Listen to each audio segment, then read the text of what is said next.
जैसा कि आपको पता ही होगा कि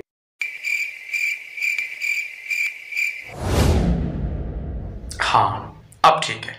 जैसा कि आपको पता ही होगा कि प्रोडक्शन यानी पैदावारियत 4 फैक्टर्स के आपस में मिलाप का नतीजा होता है। ये चारों फैक्टर्स उर्फ आम में आमलीन पैदाइश या फैक्टर्स ऑफ प्रोडक्शन के नाम से जाने जाते हैं। इन चारों के नाम हैं लैंड, लेबर, कैपिटल और ऑर्गेनाइजेशन। जब ये 4 फैक्टर्स ऑफ प्रोडक्शन आपस में मुख्तलिफ तनासुब से मिलते हैं तो मुमकिन तौर पे 3 सिचुएशंस क्रिएट हो सकती हैं और उन डिफरेंट सिचुएशंस को हम नाम देते हैं लॉ ऑफ रिटर्न्स का। यानी सादा लफ्जों में कहा जाए तो फैक्टर्स ऑफ प्रोडक्शन जब आपस में मुख्तलिफ रेशोज के हिसाब से मिलते हैं तो 3 लॉ ऑफ रिटर्न वजूद में आते हैं। वो 3 लॉ ऑफ रिटर्न कौन कौन से हैं? Law of increasing return, law of constant return और law of decreasing return. Law of return को दूसरे लफ्जों में लॉ ऑफ कॉस्ट भी कहा जाता है। इसकी सादा सी वजह यह है कि जो लॉ ऑफ रिटर्न है लॉ ऑफ कॉस्ट उसके बिल्कुल उलट यानी बरक्स हुआ करता है। यानी अगर लॉ ऑफ इंक्रीजिंग रिटर्न है तो दूसरी तरफ लॉ ऑफ डिक्रीजिंग कॉस्ट होगा।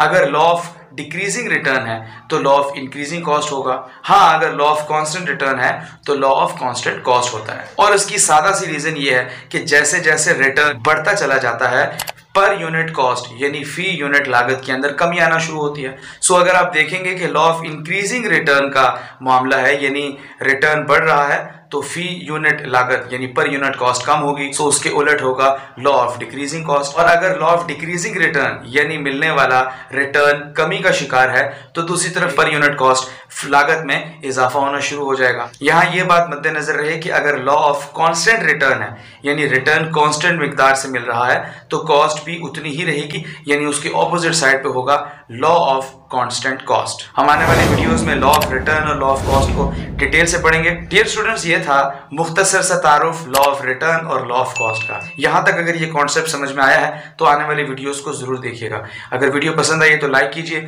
चैनल सब्सक्राइब कीजिए और साथ बने हुए घंटी के बटन को जरूर प्रेस कर दीजिएगा। मैं आपसे मिलता हूँ अगली इंटरेस्टिंग वीडियो के साथ। टिल देन, अल्लाह हाफिज।